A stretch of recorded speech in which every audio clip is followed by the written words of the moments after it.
Hi, this is Eric Durek, and welcome to this edition of Med Health Fit, the TV show that integrates wellness and healthcare. And tonight I have the astute pleasure to welcome my longtime friend and colleague, Fredda Spirka. She is a health educator, she is a yoga instructor, she is the godmother of health and fitness programs in the Santa Barbara area. Welcome to the show, Fredda. Thank you, Eric. You're very kind. Well, only because you were doing this probably longer than everybody. I mean, you came here, like you said, in the late 60s. I'm sure you probably started doing some health stuff in the 70s when Santa Barbara was a sleepy little town, and there was not a lot of stuff going on because my wife was involved with the exercise scene in the mid 70s, late 70s, and there were only a couple gyms in town. Now there's 100.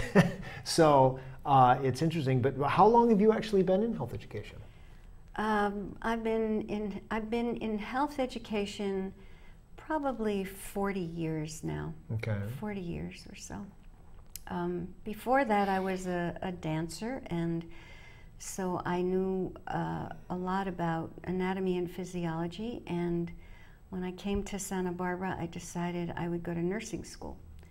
So that's what I did in the early 70s, and that led me to everything else pretty much. Where did you go to nursing school? City College. So that program was in existence in the 70s? It was indeed, yeah. Excellent. Yeah, because I know it's a very good program, and I remember, gosh, in the late 80s, I had somebody that I knew who did one of my gestational diabetes programs, and she decided that she wanted to go back to school and study nursing. I thought, oh, there's this new program at City College.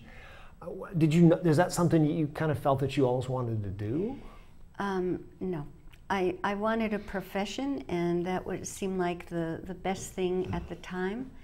I think I was just a little bit more of a renegade than I was able to be necessarily within the confines of the medical structure, even in those early years. So, well, I actually think it was probably more strict in the 70s than it is today. Right. If you look at I think that's cancer true. treatment back then, if you even talked about alternative medicine, they ostracized you. And now almost all of the big programs have some kind of alternative medicine, which I think is a long time coming, but great nonetheless.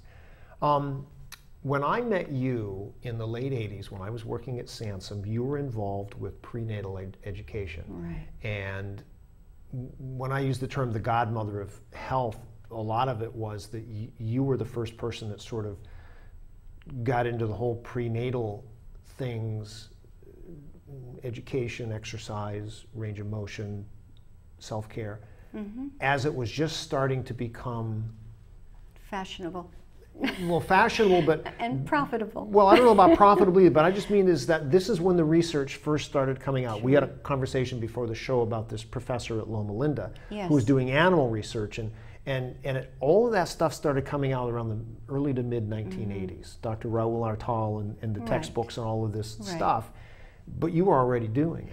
Right. Well, I have to credit the friendships that I wove with some dear women that are still friends of mine who were studying to be midwives at the time. So I took my dance background and my nursing, my new nursing information, and sort of wove it together into a prenatal education program.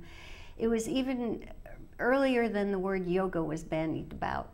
We just called it prenatal movement. We called it movement for mothers to be, and more. And the more part was that I was very interested in nutrition and in breath work, and I wanted to have a program that followed women for years through their lives as their babies were born, and then as they became toddlers, and even as they grew up. And so those were the early programs. I helped found the Birth Resource Center many years ago with many friends of mine. And it all began there. That was kind of the nugget, the seed that germinated into everything else that I have been doing and continuing to do as I grow older. Right. Well, the Santa Barbara area has been the epicenter for a lot of interesting things. Now, I mean, and I'm familiar with the Birth Resource Center because there were some people, who were at Sansom who were either referring or went there or whatever, and I found it just to be very interesting. I didn't know a lot about a lot of those things. when I first got here, I was, kind of focused on some things, but but you're not going to believe this, I still have the article that you gave me on gestational diabetes, myth or metabolism. Metabolism. And I got to tell you, Change your life. It did change my life, because I was working with Dr. Lois Jovanovic, who is considered one of, if not the world's leading authorities on the management of gestational diabetes with insulin and with nutrition. Mm-hmm. She wasn't big on exercise herself, but when I started the exercise lab, all of the patients, these ladies started coming and doing it. She thought it was fantastic. Yeah. And the paper that we did has been cited for the last 30 years. Mm-hmm. And she took credit for it whenever she could, because she was so interested in it. But it was because of your work, She didn't, a lot of people didn't understand kind of what you were doing, because it didn't sort of fit, certain amount of watts, certain this, yours was more organic and sort of holistic. Yeah. But when I read that paper, I'm like, well, that's interesting. Yeah. And it really has. It has really changed my perspective, because when my wife was pregnant with our first daughter, they wanted to do all of these kinds of testing with her, and I thought that the doctor was just going way overboard. And I told him one day, and we got into a little one of these, and he said, well, there's this doctor in town named Dr. Jovanovic, and I looked at him and I said, I used to work with Lois. And mm-hmm. right then and there, he knew I was talking about. Mm-hmm. And that was that was part of my foundation. But through that nugget that you gave to me, I have explored over the years the entire spectrum of how this alternative wellness orientated approach has its effects on people's health. And I'm going to give the credit to you, because it's due. I make the comparison today between healthcare and holistic everything, whether it's somatics, whether it's yoga, whether it's Pilates, whether it's even whether it's CrossFit, because Greg Glassman, the CEO of CrossFit, yes. He's on a rampage right now against medicine. Mm-hmm. And he's got the financial power to go on national television and make these statements. And I look at the comparison now and say, Fredda, you were right all the time. And you were. I mean, you don't have to have all the answers. Nobody mm-hmm. does. But you had this innate wisdom, which I think a lot of people in medicine just didn't have. Thank you. I think I had a lot of intuition and community, and people gathered around me, and I supported them as best I could. Mm-hmm. In fact, I was probably in the vanguard of the first doulas, the doula ships, early mm-hmm. years, before we ever used that word either, just being a birth advocate for our audience, birth attendant. And me. What is Explain a doula? What a doula is. A doula is somebody that supports a laboring mother, not mm-hmm. only during the birth itself, but actually during her whole pregnancy, helping her make choices and make suggestions given unforeseen situations that might come up. And then a doula often follows a woman all the way through to the breastfeeding phase and accompanies her. Well, what makes that different than a midwife? Many of the doulas, particularly in our town, have a training that they don't go to school for as many years. Okay. They don't have the medical training. Their scope of practice is very different than what a midwife would have. Some of the midwives are also doulas. So, okay. But most of the doulas are not certified nurse midwives or certified direct entry midwives, okay. as we also have in the state of California. Mm-hmm. We spoke a little bit before the show about your relationships here in town, and I wanted to ask you about your referral system from chiropractors or whatever, but you came back to me and said that your relationship had more to do with the relationships that you made with your students and how they would continue to refer people to you. So tell me, I want to dig down a little bit more about just how you did your typical classes and how, that organically that you had these people that just kept coming and coming year after year. It's a great mystery to me now, even. Honestly, it was like alchemy. Okay. and maybe it has something to do with, you know, my own persona and the way in which I love babies, and really felt like if we could do the best by laboring women, by pregnant women and laboring women, and bring babies into the world in a more gentle, conscious way, that everything would shift. And so that was kind of my mission statement. And I, at the Birth Resource Center, we had one half was dedicated to admin with a sliding wall, and then the other half was dedicated to me and my work. And so women would come in, there were couches and there were places where they could bring their wares, and there were handmade, hand-painted diaper bags that were hanging up, and people, I mostly, I think, provided a place for them to find one another. It was a bit of a boutique kind of spa-like environment. Like most everything in Santa Barbara is now. Yeah, but in those years it kind of had a different meaning. But it was definitely a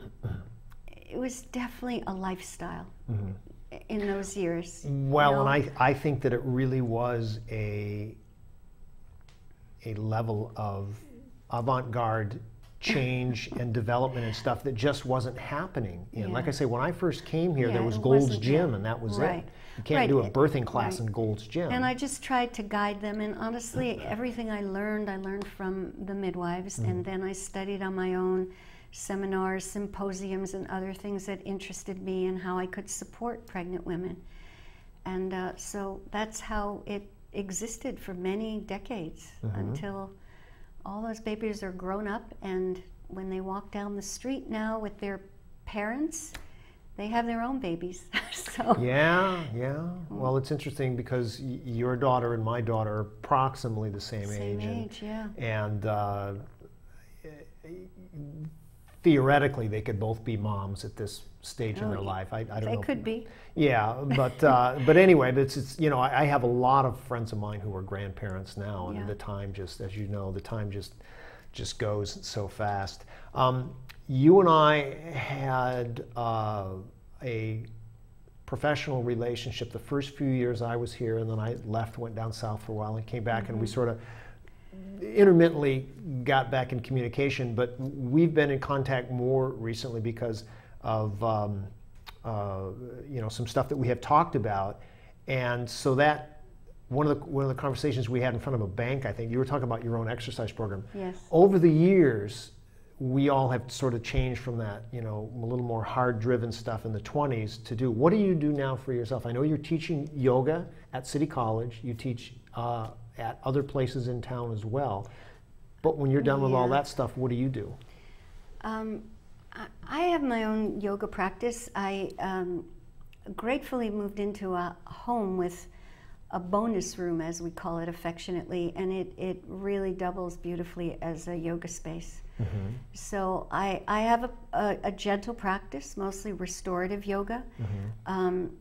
And because I have I'm an accessible yoga ambassador, so to speak, I'm able to adapt programs for not only for my students, but for myself. I broke my knee 2.5 years ago, so there are a lot of things that I can't do anymore the way I used to. So I've learned how to just remediate a lot of different aspects. I try and meditate a couple of times a week, and just essentially just find a way to ground and to root myself so that I can still be available to help others. As is it's needed. interesting. You broke your kneecap, right? That's right. And I can, with all honesty, say I feel your pain, because when I was younger, I broke my kneecap too. I think you told me that. And it was the weirdest sensation, because I was young and I didn't pay much attention to it. And then probably 6-8 years ago, I had an MRI on my knee, and I looked at the thing and I'm like, oh my God, look at what I did to myself.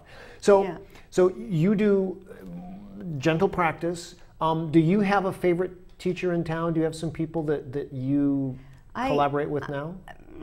I wouldn't say that they were collaborations as such.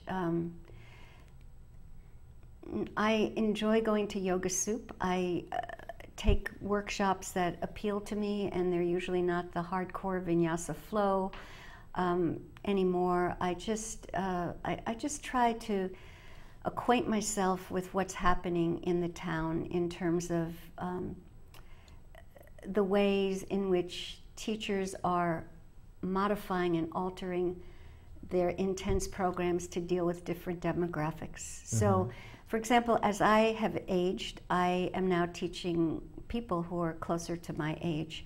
I still do 35, right? Yeah, just about that. 39 maybe. There you go. I still teach prenatal yoga and exercise, and I sub at both Yoga Soup and the Yoga Center.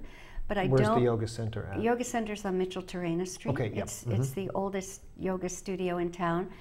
But I don't have any group classes, but I do consultations. So occasionally someone will call and say, my daughter's pregnant. I had the best experience with you when I was pregnant with her. Can you talk to her? Talk to her about the choices that are available now. Talk to her about alternatives.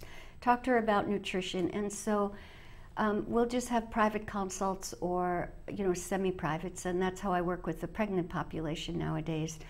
The group classes, I've developed a program that is, I'm proud of it. It incorporates neurobics, and that's a term that I coined. Neurobics? N-E-U, robics. Neurobics. And it's a way in which I incorporate patterning, breathing, moving, upper and lower body, right and left half, to integrate both hemispheres of the brain to help with the learning and memory aspects of the hippocampus, so that they can have a really good time and still be really working their brain cells, Good. Laying down those neurons and working with neurotransmitters, and they don't even know it. And it's really a lot of fun. Those classes are taught, they're chair-based, so they're more accessible. So a lot of what I do, somebody once said to me, this is like Cirque du Soleil in a chair, and I never meant to be that intense in my chair classes. But some of the chair classes that I teach are very, very gentle, and others are just upper and lower body moving with the chair as a base, and these neurobic patterns that we do throughout, just sort of lace through the class. A lot of emphasis on breath work, and always a meditation, aromatherapy, often incorporated at the end of a class, just to give them a chance to breathe and reflect and essentially contemplate And you've been doing that. I don't use the word modality. I'm doing that privately. I'm working with Parkinson's patients, with dementia patients privately. And the classes that I teach for Santa Barbara City College, which are part of the School of Extended Learning, that's the new branding for that. Right, that's the adult ed. It's adult ed. It was Center for Lifelong Learning, now it's the School of Extended Learning. And that I teach several classes a week in various levels of yoga, both ages and stages, gentle yoga, evening yoga flow, daytime yoga. They all have different names, but they're all essentially, the class that is actually quite popular, I call Fitness Flow with a Yogic Twist.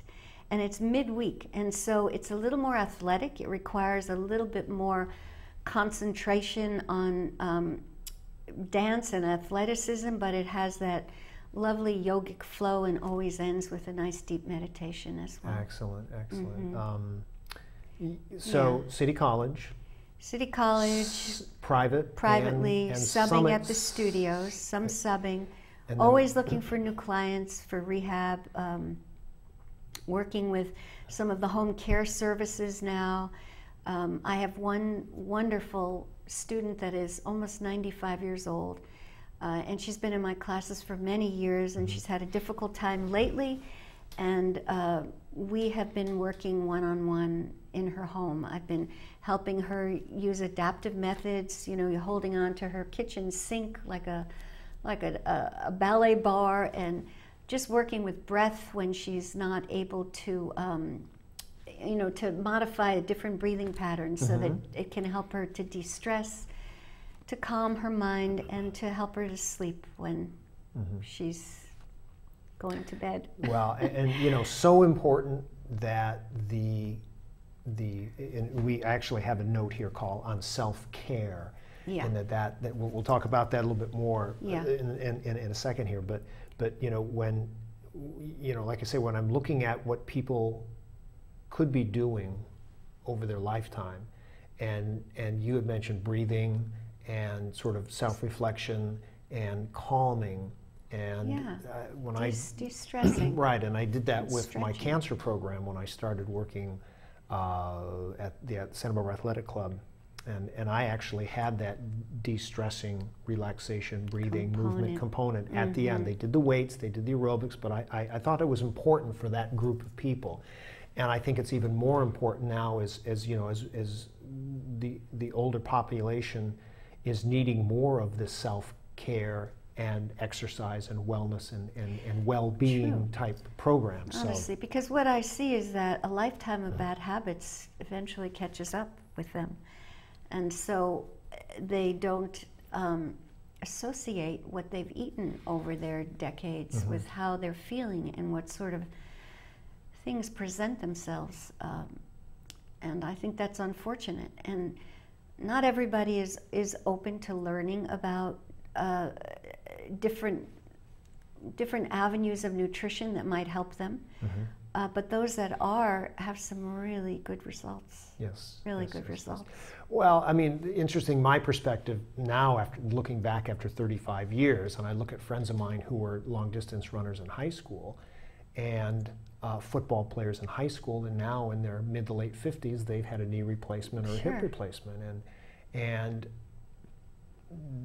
they weren't doing anything necessarily they thought was bad. They were just competing in sports. But Right. I had a friend of mine that ran 80 miles a week in high school, and now he's pushing 60. I think he's got 1, possibly 2 knee replacements. And you know, it's frustrating because he had to completely change over his lifestyle. So, And but the not only the parts wear out, the ones that we can see and that we have to use to move our bodies through space, but you know, internally the organs, the tissues begin to rebel and wear out.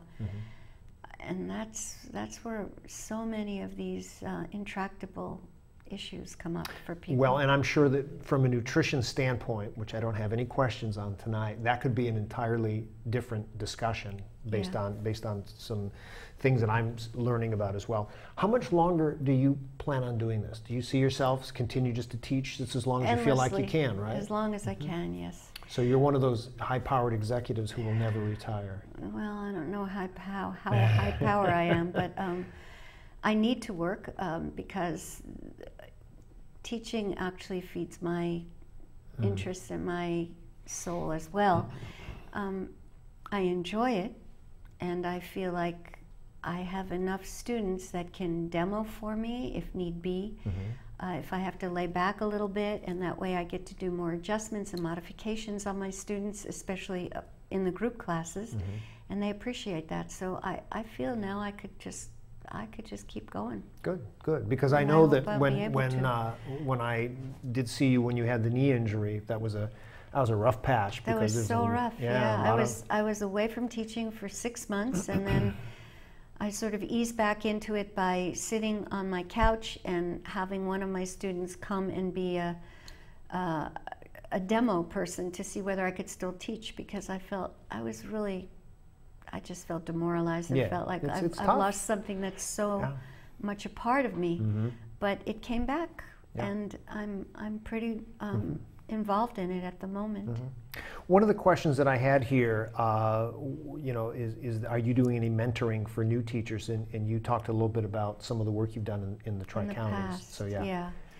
Well, I did that with prenatal education, with childbirth education. You know, I've always said that that there's so many arms or so many avenues that need to be honored for a well-rounded program, and so I was able, as a childbirth educator myself, to teach what I knew to young women whose children were a little bit older and they felt like they wanted to have something to do in terms of work affiliation. So I did train quite a number of women, and they worked for me and with me in Ojai, and Lompoc, and even in San Luis. This was many, many years ago, but it just never really stuck, and it was just kind of too hard. And I'm not, as I say, the entrepreneurial type. Well, I also think that you may have been a little ahead of your time. Because yeah, I don't think I utilize all of the technology that is available nowadays. I mean, there's, you know, endless numbers of summits and webinars and seminars. And well, but I mean back in the day, because I had some ideas in my early 30s that I wrote and you know, spoke about or whatever, and so here we are 20, 25 years later, and now I see a few of them that are actually starting to germinate from other people, which is fine. Yeah. Last question. We spoke about this before we went on air too, what you may think that the most important element of health education is that needs to be conveyed to students, and you firmly said it was self-care. Talk a little bit about that.